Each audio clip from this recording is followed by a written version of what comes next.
Oke, baik, ini pembelajarannya sudah bisa dimulai ya? Iya, Pak. Oke, assalamualaikum warahmatullahi wabarakatuh. Waalaikumsalam warahmatullahi wabarakatuh.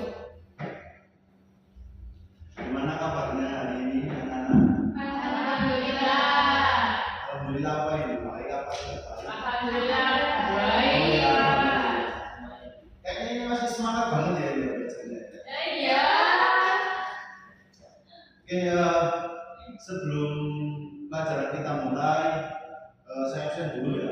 Nanti habis absen kita langsung melakukan doa ya. Iya.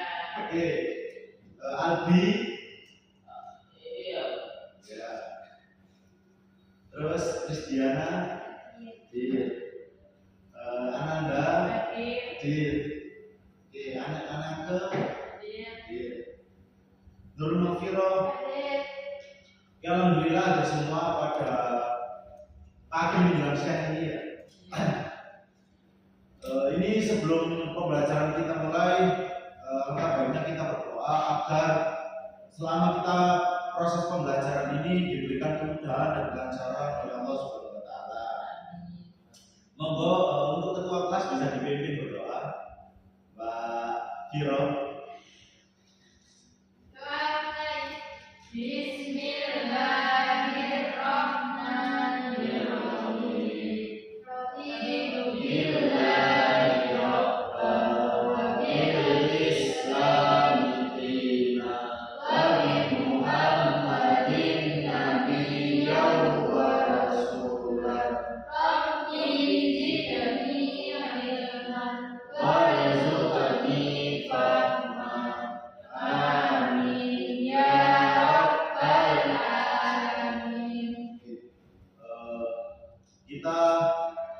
Pada pertemuan kali ini kita akan membahas, saya berdiri ya, saya membahas tentang toharo atau bersuci.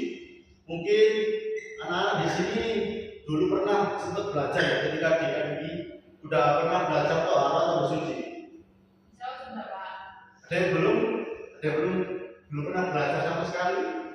Apa baru tahu ini bahwasanya ada toharo atau bersuci? Islam semuanya kan ada di sini ya. Iya. Oke.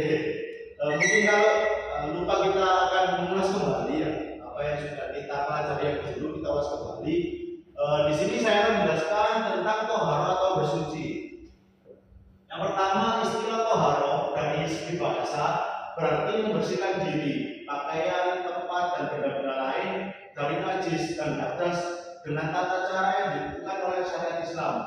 Bersuci menempati kedudukan yang penting dalam ibadah. Setiap muslim yang akan mengerjakan sholat dan tawaf diwajibkan terlebih dahulu bersuci seperti berwudu, mandi atau tayamum. Nah, dari penjelasan yang ada di depan kalian ini bahwasanya istilah toharo atau bersuci itu ini dari segi bahasa membersihkan diri. Dalam artian membersihkan diri ketika kita mau sholat.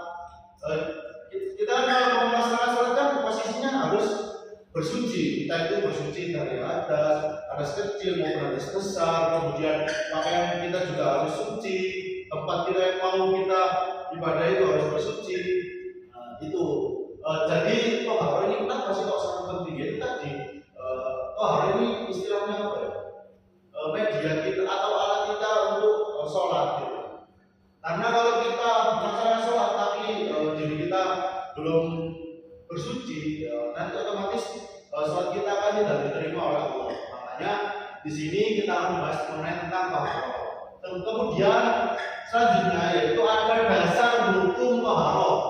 Nah, dasar hukum toharo ini dijelaskan di dalam Al-Quran surat Al-Baqarah ayat 1 yang berbunyi, mohon maaf, ini Al-Baqarah juz 1 ayat 222 ya. Maaf, yang berbunyi Bismillahirrahmanirrahim, innallaha yuhibbut tawwabina wa yuhibbul mutatahhirin. Yang artinya sesungguhnya Allah menyukai orang yang taubat dan menyukai orang yang membersihkan diri. Dalam Al-Quran sudah dijelaskan sangat jelas sekali bahwasanya Allah Subhanahu wa taala itu mencintai orang-orang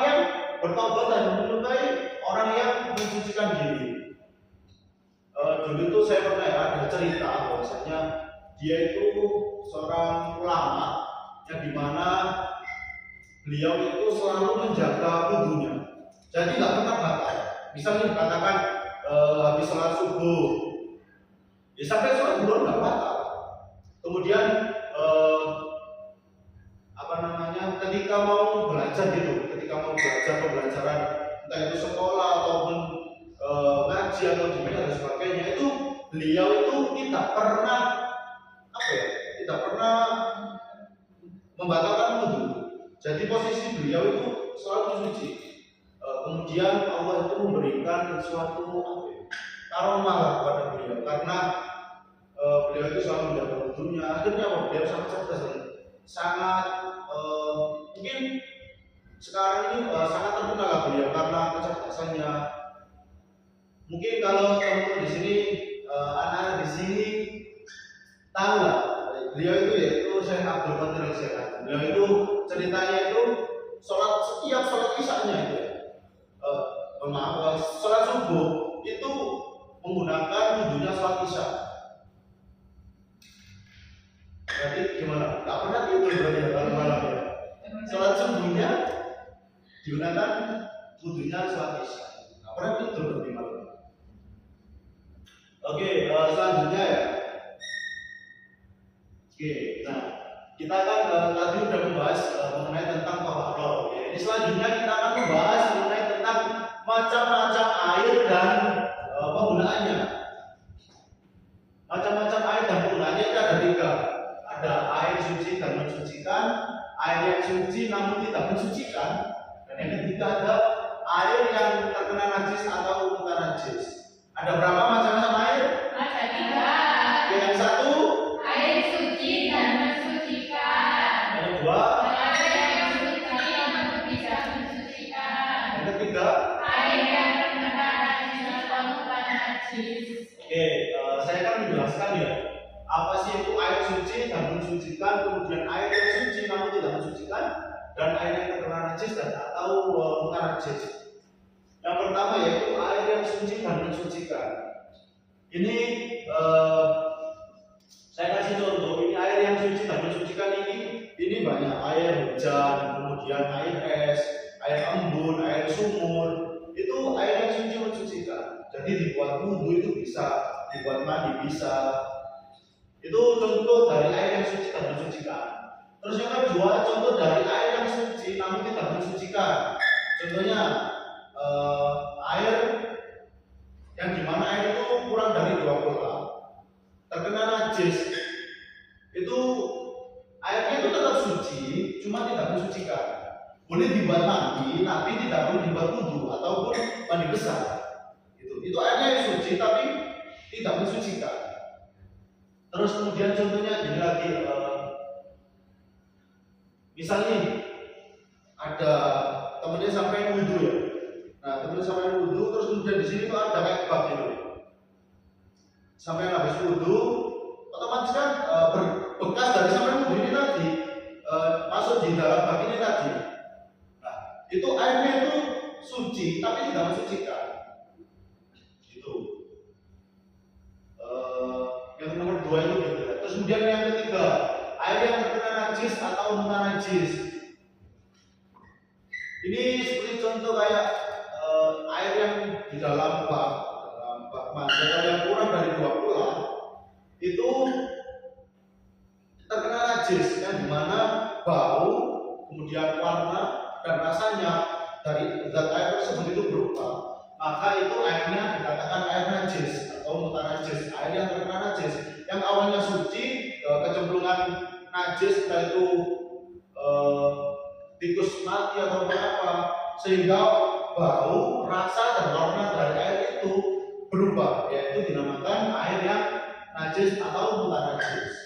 Oke, lanjut selanjutnya. Nah, ini diperbolehkan bersuci dengan benda padat selain batu. Biasanya kan kalau di tempat-tempat tertentu yang dimana tempat itu kekurangan air, kita biasanya kan kalau beristinja itu menggunakan batu kan. Ini tuh kita diperbolehkan bersuci dengan benda padat selain batu. Tapi harus memenuhi dengan 4 kriteria ini. Yang pertama harus suci, kemudian yang kedua padat dan kering, yang ketiga mampu menyerap, menghilangkan dan membersihkan, yang keempat bukan benda yang dihormati dan sangat dibutuhkan. Yang pertama, ya benda itu harus suci. Kedua padat dan kering. Biasanya ini kalau dari adik-adik ini ya, anak-anak ini pernah ke mall. Ya, pernah ke mall.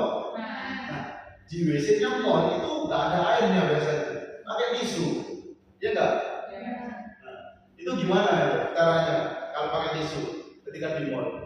Ketika habis BAB ataupun buat air kecil itu gimana? Cara istinja ya? Diambil tisunya terus dibersihkan apa ya, tempat yang terkena najis juga. Berarti masuk kriteria yang ketiga ini ya, mampu menyerap, menghilangkan dan membersihkan. Biasanya kan kalau di mall itu kan pakai tisu. Pokoknya diperbolehkan bersuci dengan benda padat selain batu itu harus memenuhi 4 kriteria ini. Yang pertama harus suci, padat dan kering. 3 mampu menyerap dan menghilangkan, membersihkan. 4 bukan benda yang dihormati dan sangat dibutuhkan. Tisu itu bukan benda yang sangat dihormati kan? Terus biasanya itu pakai apa namanya, daun biasanya. Kalau di tempat-tempat tertentu, gurun pasir atau di mana, itu pakai daun kalau di hutan. Nah, terus selanjutnya macam-macam najis dan cara mensucikannya. Nah, mungkin adik-adik di sini udah pernah belajar tentang najis. Ada berapa najis? Ayo, ada berapa? Ya. Apa?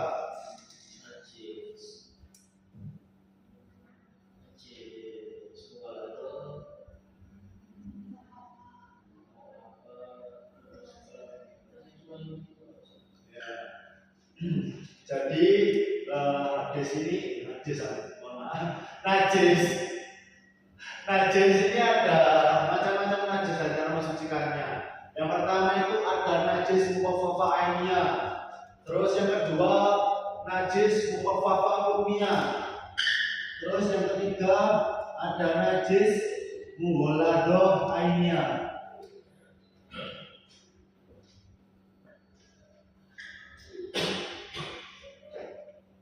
Yang pertama ini najis mukhafafa ainiyah, yaitu cara mensucikannya dibersihkan lebih dulu sifatnya sehingga warna, bau dan rasa najis tidak lagi kelihatan dan dapat dirasakan. Kedua, kemudian air yang suci dan mensucikan dibersihkan ke tempat atau benda yang terkena najis. Air yang dibersihkan harus mengenai seluruh tempat atau benda yang terkena najis. Yang ketiga, air yang dibersihkan tidak disampaikan dengan mengalir. Kemudian yang keempat, dikeringkan dengan kain atau benda lain yang suci. Ini najis mukhafafa ainiyah, najis yang kelihatan bentuknya najisnya. Mukhafafa ainiyah. Seperti contoh ini sama halnya dengan najis yang ringan itu najis apa? Mukhafafa. Ya, ini najis mukhafafa ini dan najis ringan. Seperti contoh sampai di rumah itu punya adik, punya apa enggak? SMA. Mungkin nanti ya ini yang calon-calon ibu-ibu ini ya di rumah kalau punya anak. Biasanya kan kalau anak kecil itu kan kalau kencing kan sembarangan kalau biasa kalau nggak dikasih popok gitu. Nah, misal katakan kencing di tempat sholat misalkan. Nah, itu cara membersihkannya gimana? Yang pertama, dibersihkan dulu sifatnya sehingga warna, bau dan rasa najis tidak lagi kelihatan dan dapat dirasakan. Yang pertama, air kencing itu tadi dibersihkan dulu, kemudian sehingga warna, terus kemudian bau dan rasanya itu hilang. Habis itu dibersihkan kan? Atau dipel lah ibaratnya. Kemudian yang kedua, kemudian air suci dan mensucikan dibersihkan ke tempat atau benda yang terkena najis. Jadi tadi apa namanya misal harus dibersihkan, dikeringkan dulu air kencingnya, kemudian dipel. Nah selesai itu aja najis mukhafafainnya. Terus kemudian yang kedua ada najis mukhafafa hukmiyah. Tempat atau benda yang terkena najis dilingkari lebih dulu untuk memastikan membersihkan air secara tepat. Kemudian yang kedua, kemudian air yang suci dan mensucikan dibersihkan ke tempat atau benda yang terkena najis dan telah dilingkari.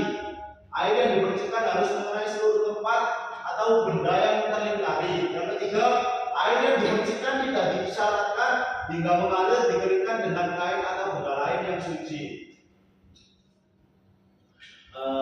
Ini najis mukhafafa hukmiyah, najis yang ringan hukumnya. Misalnya contoh tadi, sama aja sebenarnya.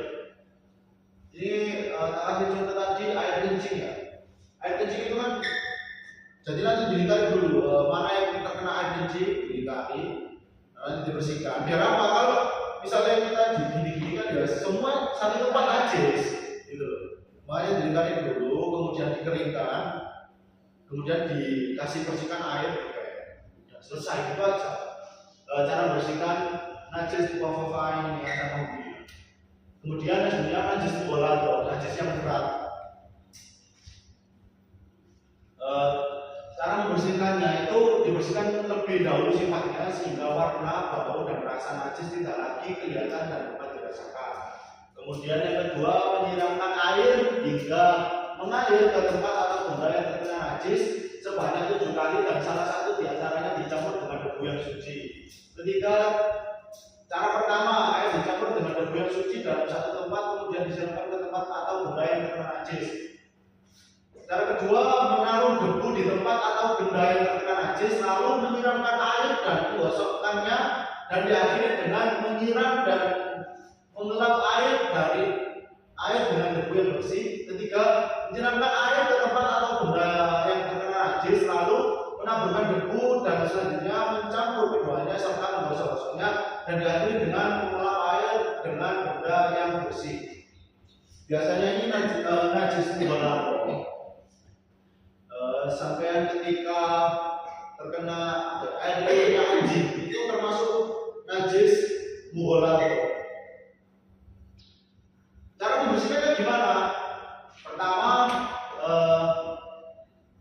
dibersihkan dulu sifatnya yang terkena air liur tadi, kemudian misalnya di tangan kita yang ini terkena air liur, terus kemudian kita bersihkan dulu sehingga warna, bau dan rasa najis tidak lagi kelihatan dan dapat dirasakan.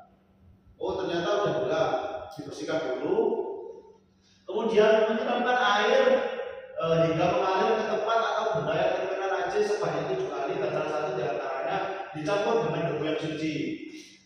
Contohnya gini, misalnya ini timba ini, cebok lah, bisa gayung. Nah ini gayung. Yang pertama, ini yang bisa nih, ini kan bagian yang terkena najis. Kita guyur 1, 2.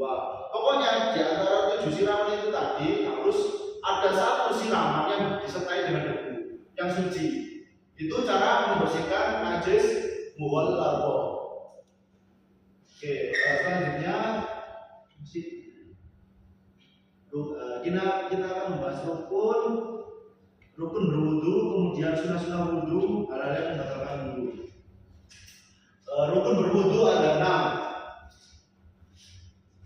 6. Yang pertama niat, yaitu niat dalam hati untuk berwudu menghilangkan hadas. Waktu niat adalah bersamaan dengan membasuh muka. Kedua, membasuh muka dari tumbuhnya rambut sebelah atas hingga ke dagu, dari telinga kanan sampai ke telinga kiri. Ketiga, membasuh kedua tangan sampai siku-siku. Keempat, mengusap sebagian kepala. Kelima, membasuh kedua kaki sampai kedua mata kaki. Yang keenam, tertib. Jadi pertama kita harus niat dulu. Letaknya niat itu di mana? Letaknya niat di hati. Terus kemudian kapan sih kita niat itu diucapkan kapan? Saat wudu. Gimana? Apa sih definisi dari niat sendiri itu apa? Ada yang tahu di sini? berniat. Niat apa? Berniat. Berniat. Ya, ada sesuatu. Saya itu pernah ya membaca salah satu kitab fikih itu di kitab Fathul Qorib itu berbunyi gini. Ania itu qasdu syai'in muqarranan bifili. Niat yaitu menyengaja sesuatu qasdu syai'in muqarranan bifili dan bersertaan dengan melaksanakannya. Misalnya katakan kita mau sholat, kita kan mau menyengaja sesuatu kan, qasdu syai'in. Kita mau mengajar sesuatu yaitu dengan cara sholat. Muqarranan bifili dan bersertaan dengan melakukannya. Misal katakan kalau kita sholat itu awalnya apa? Takbiratul ihram. Jadi niatnya ya ketika takbiratul ihram, Allahu Akbar, dan niatnya di dalam hati. Kalau melafalkan niat itu hukumnya sunnah. Habis niat kemudian membasuh muka. Terus membasuh muka, terus membasuh kedua tangan sampai siku-siku, mengusap sebagian kepala, membasuh kedua kaki sampai mata kaki, harus tertib. Gak boleh kita yang pertama harus membasuh kaki dulu, terus kemudian membasuh muka, gak boleh, harus tertib, harus ada rangkaiannya dulu. Nanti kita praktek ya langsung ya. Oke, selanjutnya sunnah-sunnah berwudu. Ini ada banyak sunnah-sunnah wudu. Membaca basmalah, kemudian membasuh kedua telapak tangan sampai pergelangan tangan, kemudian berkumur-kumur, menghirup air ke dalam hidung, istinsyak biasanya. Terus kemudian mengusap seluruh kepala, mengusap dua daun telinga, membasuh tiap-tiap anggota sebanyak 3 kali, menyilang-nyilang anak jari kedua tangan dan jari kedua kaki, mendahulukan anggota yang kanan dari anggota yang kiri. Wudu dilakukan tanpa pertolongan orang lain kecuali dalam keadaan terpaksa. Pembasuhan anggota wudu dilakukan secara berturut-turut, tidak menunggu keringnya satu anggota badan dan baru membasuh anggota yang badan yang lain. Yang ke-12, membasuh anggota wudu agar lebih bersih. Oke, selanjutnya hal-hal yang membatalkan wudu ini ada 4. Pertama, keluar sesuatu dari salah satu kedua jalan, kubul dan bubur. Salah satu misal kalau dari jalan depan itu misal kayak kencing, kita buang air kecil. Kalau dari belakang kita kentut ataupun BAB itu hal-hal yang membatalkan wudu. Tidur juga membatalkan wudu biasa. Tidur. Nah ini hilangnya akal baik karena tidur, mabuk, gila atau pingsan. Nah ini ada apa ya? Yang nomor 2 itu hilangnya akal baik karena tidur. Ini ada tidurnya orang yang ada orang tidur tapi tidurnya tidak batal.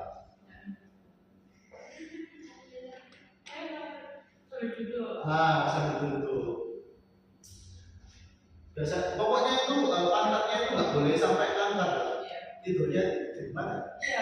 Ya, sampai duduk di lantai itu nggak boleh sampai langgar pantatnya. Kalau pantatnya angkat tidak batal. Kemudian yang ketiga, bersentuhan kulit antara pria dan wanita dewasa yang bukan mahram. Jadi kalau bersentuhan kulit ya suka salaman gitu, itu batal wudunya ya. Cuman ada pendapat Imam Maliki itu tidak membatalkan kalau kita bersentuhan. Tapi ada ketentuan tertentu kenapa membatalkan. Terus kemudian yang keempat, menyentuh kemaluan dengan telapak tangan tanpa penghalang, baik kemaluan sendiri maupun kemaluan orang lain dengan telapak tangan. Nggak tahu lah ya. Mungkin ini saja yang dapat saya sampaikan. Mungkin sebelum kita langsung melaksanakan praktek wudu, apakah adik-adik di sini ada pertanyaan? Monggo, saya buka pertanyaan sebelum kita langsung praktek wudunya nanti.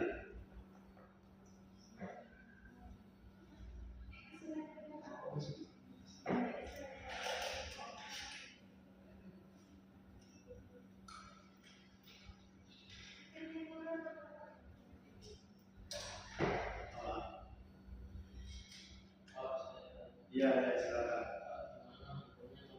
Gimana hukumnya kalau Kurang yang kurang. gimana hukumnya kalau misalkan akan wudhu tapi masih lupa baca? Apa? Kurang keras, Mas.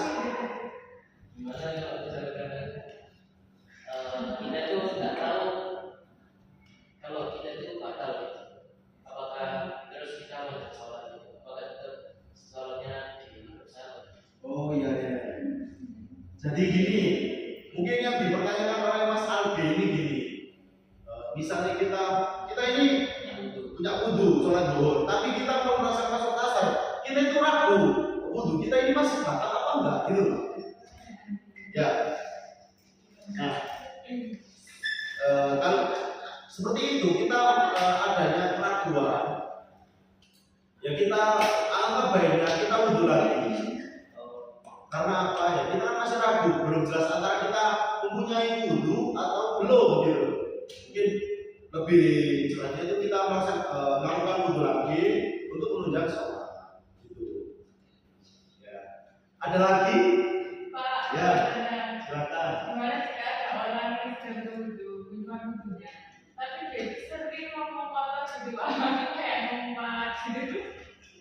Itu hukumnya membatalkan apa gimana? Oh iya. Ini pertanyaannya gimana hukumnya orang yang punya wudhu tapi dia itu ngomongnya kotor? Apakah membatalkan wudhu?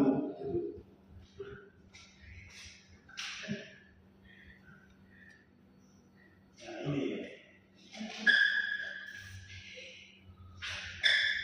Dia itu mungkin gini, ini kan ada beberapa hal yang membatalkan wudhu ya. Yang pertama keluar sesuatu dari salah satu dua jalan. Kedua hilangnya akal, baik karena tidur, mabuk, gila atau pingsan. Mungkin yang nomor dua ini anaknya masuk kriteria yang mana? Yaitu karena tidur, mabuk, gila atau pingsan atau gimana? Mungkin aku dia. Ya mungkin apa namanya? Yaitu secara tidak langsung ya dia itu tidak batal karena masuk dalam kriteria nomor dua ini hilangnya akal, baik karena tidur, mabuk, gila atau pingsan. Mungkin anaknya kebanyakan gitu ya. Iya, itu. Oh iya silakan ya. Gimana hukumnya kalau misalkan kita sudah berwudhu tapi tetap aja tuh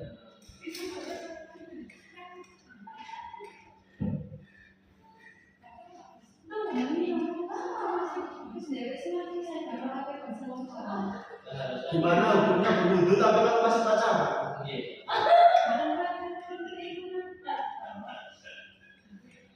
Pertanyaannya ini kayaknya sangat jauh dari konteks yang kita pelajari.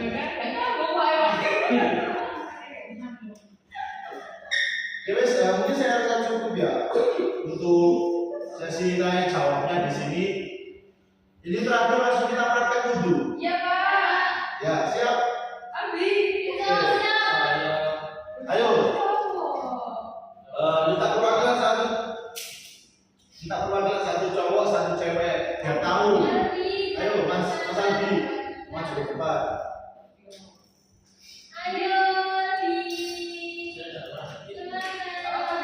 Apa? Tuh sini Mas. Orang tua adalah Ayo sini. benar ya. Iya bentar. Bentar ya Mas ya.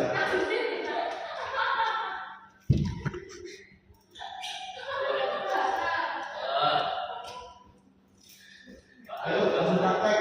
Iya ya. Kalau temannya salah dibenarkan ya. Ayo gimana awalnya wudhu langsung praktek. Ini barangnya itu ada kurang air gitu loh langsung praktek. Ayo. Ya.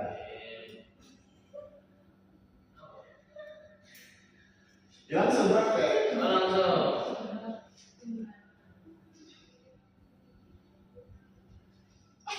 Niatnya. Masih dibuka. Saya beda. Nah gini loh ini loh. Gimana sih? Ya, Niatnya wudhu gimana ayo? Niatnya wudhu. Nawaitul wudu'a bi raf'il hadasil asghari fardhan lillahi ta'ala.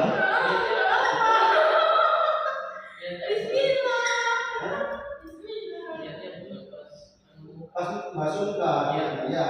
Soalnya niat kemudian masuk muka. Yang enggak ini loh yang satunya ini. Iya dulu baru masuk muka. Bismillah dulu. Ayo.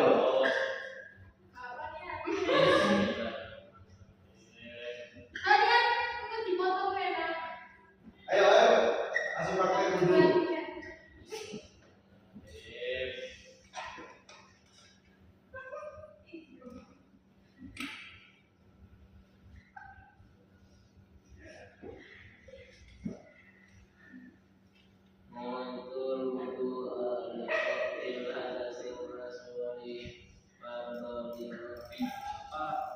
Oh iya iya. Ayo mau disimak semuanya ini. Kalau ada yang salah dibuka.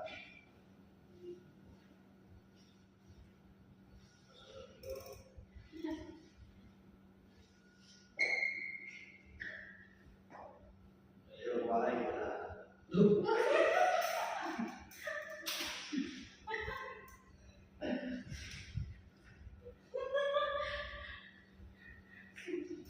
Telinganya kan? Selesai Pak. Ya benar, teman-temannya ini masih belum selesai.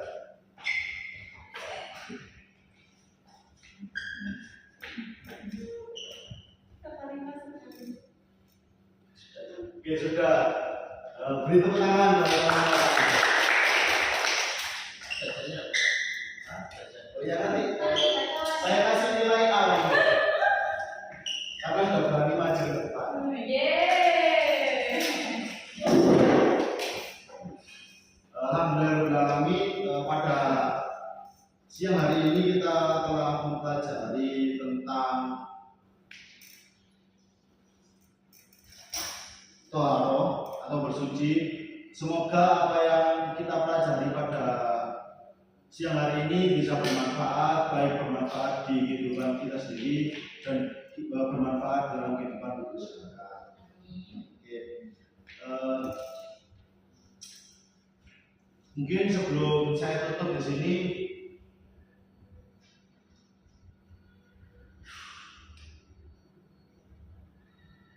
ulangi saja ya. Sekian dari pembelajaran dari saya, kurang lebihnya saya mohon maaf. Sampai bertemu di minggu depan. Assalamualaikum warahmatullahi wabarakatuh.